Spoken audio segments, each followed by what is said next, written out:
इस प्रॉब्लम में हमको 3 पार्टिकल दे रखे हैं ए, बी एंड सी। तीनों ही इक्वल मासेस के हैं जो कि मूव कर रहे हैं विद वेलोसिटी v। तो सबकी वेलोसिटी क्या है? तो velocity of A is equal to velocity of B is equal to velocity of A which is equal to C. ठीक है, ये सभी ए बी सी मूव कर रहे हैं toward the centroid of the equilateral triangle A B C. ठीक है, now होता क्या है, ये सभी के सभी तीनों पार्टिकल सेंट्रॉइड पे कोलाइड करते हैं। अब कोलाइड के बाद ये हमें गिवन है कि A कम्स टू रेस्ट, तो V dash A is equal to 0 और B क्या है? B हमारा रिट्रेस कर रहा है अपना पाथ को, तो V B dash is equal to V negative of V, मतलब कि वो अपने पाथ को रिट्रेस कर रहा है, मतलब अपोजिट डायरेक्शन में चला जाएगा। अब हमें क्या करना है? वेलोसिटी ऑफ C बतानी है। तो अगर हम फिगर को ध्यान से देखें तो ये एक सिमेट्रिकल फिगर है, तो बाय सिमेट्री हमारा जो मोमेंटम था, मतलब कि P इनिशियल मोमेंटम था, वो 0 था। ठीक है, तो हमारा क्योंकि कोई एक्सटर्नल फोर्स यहाँ पे अप्लाई नहीं हो रहा है, तो जो फाइनल मोमेंटम होना चाहिए वो भी क्या होना चाहिए? 0 होना चाहिए। तो momentum of A, final momentum of A वो क्या है? 0, क्योंकि वेलोसिटी हमारी 0 हो गई है। ठीक है, और हमारा जो मोमेंटम होगा बी पार्टिकल का फाइनल मोमेंटम वो होगा सम m इंटू वी। ठीक है, तो किस डायरेक्शन में होगा? इस डायरेक्शन में होगा। अब इसको कैंसिल करने के लिए c को कहाँ मूव करना पड़ेगा? इसके जस्ट अपोजिट मूव करना पड़ेगा। ठीक है, तो हमारा जो मोमेंटम होगा वो होगा मास इंटू वी। ठीक है, विद द वेलोसिटी v, क्योंकि b हमारा क्या है? v वेलोसिटी से जा रहा है, तो v वेलोसिटी से जा रहा है, तो हमारा जो velocity of c after collision क्या होगा? v होगा, which is opposite to that of b. In this question, we have given a body of mass 1 kg initially at rest, exploded and breaks into 3 fragments of masses in the ratio 1:1:3. The two pieces of equal mass fly off perpendicular to each other with a speed of 30 meter per second each. What is the velocity of the heavier fragments? ठीक, question में देखो हमारे पास क्या है? एक body है जिसका मास, total mass अगर कहें कैपिटल एम, उसकी वैल्यू कितनी है हमारे पास? देखो 1 kg। ठीक, ये टोटल मास बॉडी का गिवन था। इनिशियली एट रेस्ट, इसकी जो वेलोसिटी थी, लेट्स से इनिशियली v थी, वो हमारा 0 थी, ये रेस्ट में था। ठीक, अब क्वेश्चन में कह रहा है इट ब्रेक्स इन 3 फ्रैगमेंट्स और उनका जो मासेस का रेशियो है 1:1:3 है। ठीक, तो यहाँ से देखो ये इस तरह से हमारे पास एक बॉडी थी जिसका टोटल मास कितना था? कैपिटल एम था। इस डायग्राम से इसको अच्छे से समझ सकते हैं। इसका देखो ये रेस्ट में था, इसकी वेलोसिटी कितनी थी? 0 थी। अब ये क्वेश्चन में कह रहा है इट एक्सप्लोड्स, इसमें एक्सप्लोजन कराया जाता है और ये 3 पार्ट में डिवाइड हो जाती है। देखो आफ्टर द एक्सप्लोजन देखो इस तरह से हमारे पास क्या हुआ? 3 पार्ट में डिवाइड हो गया। ये हमारे पास पहला पार्ट था, दूसरा पार्ट, 2 पार्ट इक्वल मास के थे क्योंकि जो रेशियो गिवन है कितना है? 1:1। पहले देखो एक रेशियो 1 था, दूसरा भी रेशियो 1 था, तीसरा 3 था। तो इट मीन्स जो 2 पार्ट थे उनके मासेस इक्वल थे। ठीक, लेट्स से इसका मास m था तो इसका भी मास m हो जाएगा। ठीक, अच्छा अगर हम बात करें हमारे पास जो तीसरा पार्ट होगा, लेट्स से उसका मास कितना था? m3, वो हमारा मान लेते हैं कुछ इस तरह से होगा तीसरा पार्ट। देखो आफ्टर द एक्सप्लोजन ये हमारे पास जो कैपिटल एम मास था 3 पार्ट में डिवाइड हो गया और सबके मास देखो हमारे पास गिवन है। ये हमारा देखो m1 था, उसकी वैल्यू कितनी थी? m, और जो m2 था उसकी भी वैल्यू m हो जाएगी क्योंकि 2 पार्ट इक्वल मास के थे। तीसरा हमारे पास जो पार्ट था उसका मास हमने मान लिया m3। क्वेश्चन में क्या गिवन है कि आफ्टर द एक्सप्लोजन जो हमारे पास जो 2 पीस थे fly perpendicular to each other with a speed of 30 metre per second. तो हमने मान लिया कि चलो एक हमारा पहला जो पार्ट था आफ्टर द कोलिजन, देखो एक्सप्लोजन कैपिटल एम मास था, ये रेस्ट में था। ठीक, तो बिफोर द एक्सप्लोजन देखो कैपिटल एम मास जो हमारे पास टोटल कैपिटल एम मास था वो हमारा रेस्ट में था। अब आफ्टर द एक्सप्लोजन देखो 3 पार्ट में डिवाइड हुआ। मान लेते हैं जो पहला पार्ट था जिसका मास अभी m हमने मान रखा है वो हमारा इस डायरेक्शन में गया, कुछ लेट से वेलोसिटी v1 से। ठीक, तो दूसरा पार्ट कह रहा है कि सेम उसी वेलोसिटी से जाएगा, इसको मान लेते हैं वेलोसिटी हम v मान लेते हैं। ठीक, तो v वेलोसिटी से अगर गया तो दूसरा पार्ट भी इसके जस्ट परपेंडिकुलर सेम वेलोसिटी से जाएगा और v की वैल्यू हमें गिवन है कितना? 30 मीटर पर सेकेंड। तो इसके परपेंडिकुलर मतलब मान लेते हैं v y डायरेक्शन में गया होगा, पॉजिटिव में परपेंडिकुलर है। देखो तो जिसके दोनों के मासेस सेम थे, अगर देखो दोनों बॉडी के मासेस सेम थे, दोनों एक दूसरे के परपेंडिकुलर मूव कर रहे हैं विद वेलोसिटी, देखो v इक्वल्स टू में गिवन है 30 मीटर पर सेकेंड। दोनों एक दूसरे के परपेंडिकुलर मूव कर रहे हैं। तो हमें बताना था जो थर्ड पार्टिकल है, जो तीसरा फ्रेगमेंट है, उसकी वेलोसिटी बतानी थी, velocity of the heavier fragment. Heavier fragment कौन था? तीसरा। तो पहले हम m1 m2 m3 की वैल्यू कैलकुलेट कर लेकर यहाँ पे देखो तो टोटल मास कितना था, कैपिटल M इक्वल्स टू में गिवन था 1 3 पार्ट में डिवाइड हुआ, उनके रेशियो गिवन थे। तो पहले देखो आ जाएगा हमारे पास पहला जो हमारे पास फ्रेगमेंट था उसका मास कितना हो जाएगा, देखो कितना रेशियो था 1, टोटल रेशियो कितना हो जाएगा, अगर रेशियो को ऐड करोगे 5 इंटू कैपिटल M, तो कैपिटल M की वैल्यू हमें गिवन है 1, इसकी वैल्यू आ जाएगी हमारे पास 0.2। इसी तरह से हमारे पास जो दूसरा फ्रेगमेंट था उसका मास निकालो, उसका रेशियो गिवन था 1, तो आ जाएगा अपॉन रेशियो का सम देखो कितना हो जाएगा हमारे पास टोटल 5 इंटू कैपिटल M, तो उसकी वैल्यू 1 हो जाएगी, इट मीन से आ जाएगा 0.2। अब इस तरह से हमारे पास जो तीसरा फ्रेगमेंट था उसका मास हमने M3 मान रखा, उसकी वैल्यू कैलकुलेट करोगे, रेशियो कितना गिवन था हमारे पास 3 डिवाइडेड बाई टोटल रेशियो कितना था 5 इंटू कैपिटल M करोगे तो उसकी वैल्यू तो 1 ही रहेगी, इट मीन इसकी वैल्यू कितनी आ जाएगी, देखो 0.6। ठीक, अब यहाँ से आप देख सकते हो कि दो जो हमारे पास फ्रेगमेंट्स थे उनके मासेस इक्वल थे, और जो तीसरा फ्रेगमेंट था जैसे इनके 3 गुना था, तो यहाँ पे देखो 0.2 इंटू 3 कर दोगे हमारे पास 0.6 आ जाएगा। तीनों के मासेस आपको मिल चुके हैं। अब यहाँ पे हम क्या लगाएंगे, मोमेंटम कंजर्वेशन लगाएंगे। तो यहाँ पे देखो मोमेंटम कंजर्वेशन लगा सकते हो। अब मोमेंटम कंजर्वेशन क्या कहता है कि मोमेंटम इनिशियली इक्वल्स टू क्या हो जाएगा हमारे पास फाइनल मोमेंटम। अब इनिशियली मोमेंटम मतलब कि जब हमारे पास बॉडी थी, जब एक्सप्लोड नहीं हुई थी तो उसका मोमेंटम देखो, जब एक्सप्लोड नहीं हुई थी तो इसकी वेलोसिटी 0 थी। ठीक, और एक ही बॉडी थी, कैपिटल M, उसका मास था 1 kg था। ठीक, तो इसका इनिशियली जो मोमेंटम हो जाएगा देखो हमारे पास कितना आ जाएगा 0। देखो इनिशियल मोमेंटम इक्वल्स टू क्या होता है, मास इंटू वेलोसिटी, तो मास कैपिटल M है और वेलोसिटी कितनी है 0, इट मींस इनिशियल मोमेंटम आ गया हमारे पास 0। तो हमने क्या कहा, मोमेंटम कंजर्व रहेगा, momentum before the exploitation equals to momentum after the exploitation. ठीक, तो यहाँ से कह सकते हैं कि अब बिफोर द एक्सप्लोडेशन जो हमारे पास मोमेंटम था वो तो 0 था। अब आफ्टर की बात करते हैं। आफ्टर में हमारे पास ये डायग्राम आएगा, ये पूरा डायग्राम, तीनों के अलग अलग मोमेंटम लिखेंगे और उसी मोमेंटम से अपना आंसर फाइंड आउट कर लेंगे। तो अगर पहली बॉडी का मोमेंटम देखो आफ्टर द एक्सप्लोडेशन, पहली बॉडी थी उसका मास कितना था m और उसकी वेलोसिटी कितनी थी v। ठीक, तो इसको मोमेंटम मान लेते हैं हमारे पास आफ्टर द एक्सप्लोडेशन, इसका मोमेंटम कितना था p1। ये अब किसकी बात हो रही है, आफ्टर द एक्सप्लोडेशन। ठीक, अब यहाँ पे हम बात करते हैं आफ्टर। पहले हम निकालेंगे P1 P2 अलग अलग, तब जाके फाइनल मोमेंटम हम कैलकुलेट कर पाएंगे। क्लियर हो गया। तो इस तरह से देखो इनिशियली बॉडी का मोमेंटम कितना हो जाएगा m इंटू वी, और v की वैल्यू हमें गिवन है। अगर यहाँ पे कैलकुलेट करो तो m की वैल्यू हमें गिवन थी 0.2 इंटू वी कितना गिवन है हमारे पास 30 मीटर पर सेकेंड। तो इसको सॉल्व करेगा तो देखो P1 इक्वल्स टू आ जाएगा हमारे पास आफ्टर द एक्सप्लोडेशन, जो पहली बॉडी का मोमेंटम था उसकी वैल्यू कितनी आ जाएगी, देखो यहाँ से इसको लिख सकते हो 2 इंटू 3, इट मीन्स आ जाएगा 6 kg मीटर पर सेकेंड। तो यहाँ से देखो ये आ जाएगा हमारे पास 6 kg मीटर पर सेकेंड। ये हमारे पास आ गया मोमेंटम आफ्टर द एक्सप्लोडेशन, जो हमारे पास फर्स्ट फ्रेगमेंट्स था उसका मोमेंटम। ठीक, अब इसी तरह से दूसरा फ्रेगमेंट का मोमेंटम निकाल लो P2।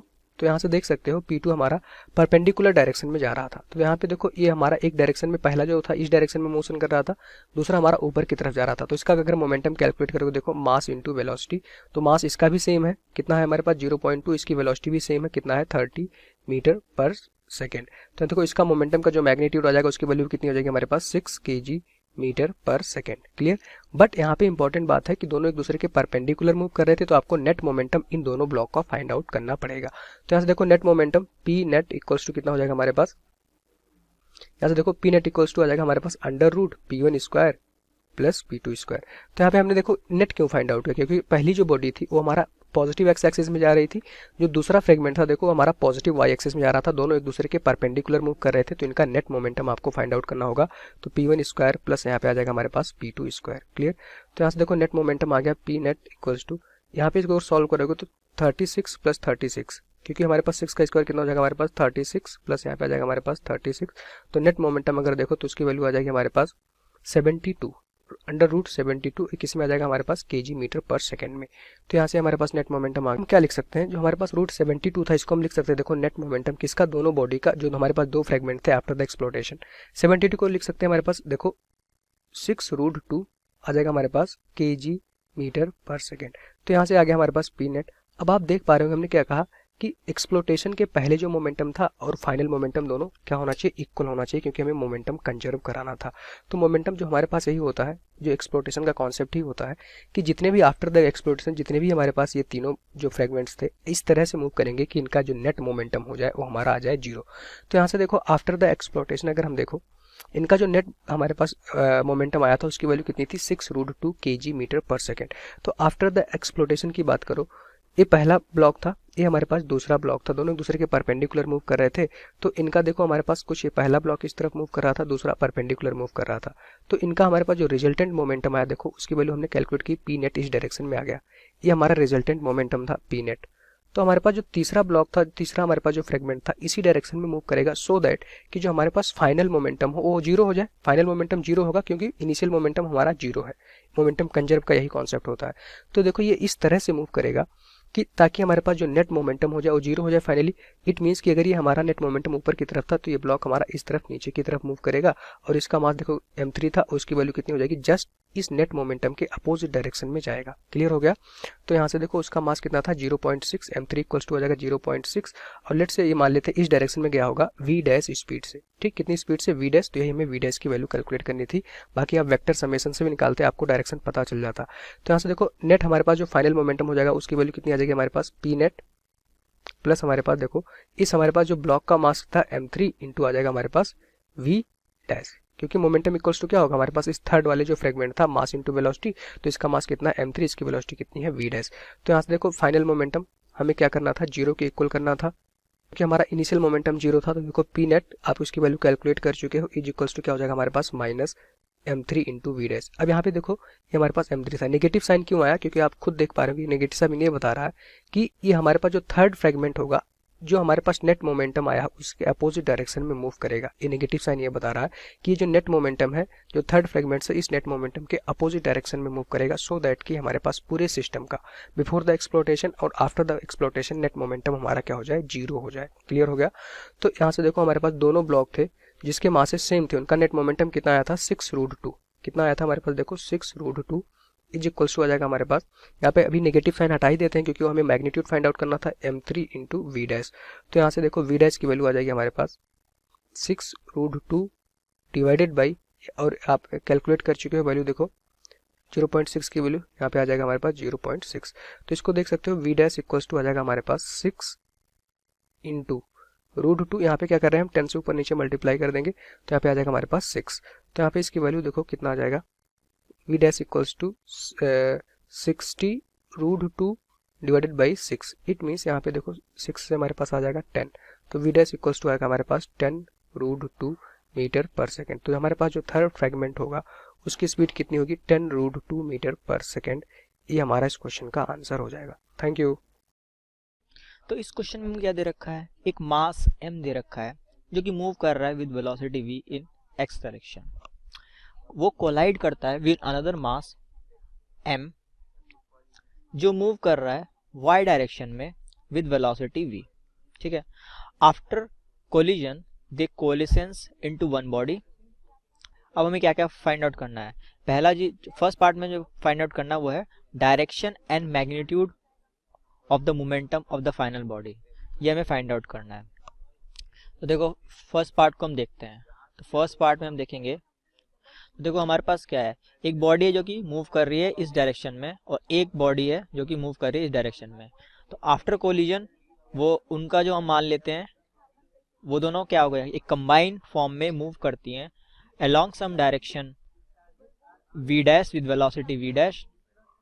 तो इसका जो कंपोनेंट हो जाएगा वो क्या हो जाएगा, m plus M V dash cos theta और m plus M V dash sine theta.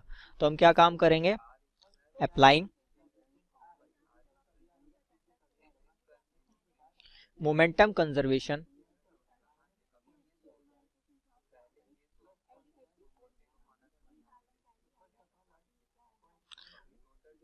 Along x। तो हम क्या कर रहे हैं, अलोंग x मोमेंटम कंजर्व करा रहे हैं। तो इनिशियल मोमेंटम अलोंग x क्या है, m v that is equal to, ये इस मास का यही मास है क्या इनिशियल मोमेंटम। फाइनल मोमेंटम क्या है, ये वाला। ठीक है, तो फाइनल मोमेंटम क्या हो जाएगा हमारा, m plus capital M into V dash cos theta. ठीक है, ये हमारी फर्स्ट इक्वेशन हो गई। अब हम क्या काम करेंगे, अलोंग y मोमेंटम को कंजर्व कराएंगे। तो अलोंग y क्या हो जाएगा, अलोंग y हमारा कौन सा मास मूव कर रहा है, m कैपिटल M v कर रहा है। तो अलोंग y हो जाएगा हमारा capital M v that is equal to m plus capital M v dash sine theta, ये हमारी सेकेंड इक्वेशन हो जाएगी। तो यहाँ से हम क्या काम करेंगे, दोनों इक्वेशन से v डैश निकालेंगे। तो v डैश हमारा आ जाएगा M V divided by M plus capital M. ठीक है, ये हमारा क्या आएगा v डैश, और यहाँ आ जाएगा कॉस थीटा। तो हमारा जो v डैश हो जाएगा वो हो जाएगा capital M v divided by capital M plus small M sine theta. तो जब हम दोनों इक्वेशन को कंपेयर करेंगे तो हमारा आ जाएगा small M capital v divided by small M plus capital M cos theta that is equal to capital M v divided by capital M plus small M sine theta. ठीक है, तो हमारा जो यहाँ से इक्वेशन आ जाएगी tan theta is equal to capital M small v divided by M capital V। तो हमारा जो थीटा निकल के आ जाएगा वो आ जाएगा tan inverse capital M small v divided by small M capital V। तो हमारा जो एंगल है वो निकल के आ गया विद द एक्स एक्सिस। तो जो हमारा कंबाइंड मास है वो इस थीटा एंगल से विद द एक्स एक्सिस जाएगा, मूव करेगा। ओके, अब देखो हमें क्या करना है सेकंड पार्ट में। सेकंड पार्ट में हमें क्या निकालना है, सेकंड पार्ट में हमको निकालना है the fraction of initial kinetic energy transfer into the heat during the collision in terms of two masses. तो कितनी एनर्जी हीट में कन्वर्ट हो गई होगी। तो हमें क्या करना है, हमें फ्रैक्शन ऑफ काइनेटिक एनर्जी निकालना है। तो फर्स्ट ऑफ ऑल हम क्या काम करेंगे, हम पहली इक्वेशन से और दूसरी इक्वेशन को क्या करेंगे, स्क्वायर करेंगे और ऐड करेंगे। तो हमारा आ जाएगा हमारा m प्लस m का स्क्वायर v डैश का square cos square theta plus m plus m square v dash का स्क्वायर साइन स्क्वायर थीटा। तो यहाँ से हमारा v डैश निकल के आएगा root of m square v square plus capital M square small v square divided by m plus m। तो ये हमारी क्या आ जाएगी, ये आ जाएगी हमारी velocity of the combined mass after collision. तो अब हमको बताना है कि कितना एनर्जी कन्वर्ट हो गया हीट में। तो इनिशियल काइनेटिक एनर्जी क्या हो जाएगी, इनिशियल काइनेटिक एनर्जी थी हमारी half small m capital V square plus half capital M small v square, ये हमारी इनिशियल काइनेटिक एनर्जी थी। फाइनल काइनेटिक एनर्जी क्या हो जाएगी हमारी हाफ। टोटल मास कितना है capital M plus small m, और इसकी वेलोसिटी कितनी है v डैश का स्क्वायर। तो ये हम जब सॉल्व करेंगे तो आ जाएगा m प्लस m, ये हो जाएगा हमारा m square capital V square plus m square small v square divided by m plus capital M का स्क्वायर। तो हमारा डेल्टा के ई कितना आ जाएगा, वो आ जाएगा kinetic energy initial minus kinetic energy final, वो आ जाएगा हमारा half m v square plus half capital M small v square minus, इस टर्म में हम इसको माइनस करेंगे फाइनल काइनेटिक एनर्जी को, जो कि हमारी ये है, ये हो जाएगा हमारा half m square capital V square plus capital M square small v square divided by m plus capital M। ठीक है, तो जब हम इसको सॉल्व करेंगे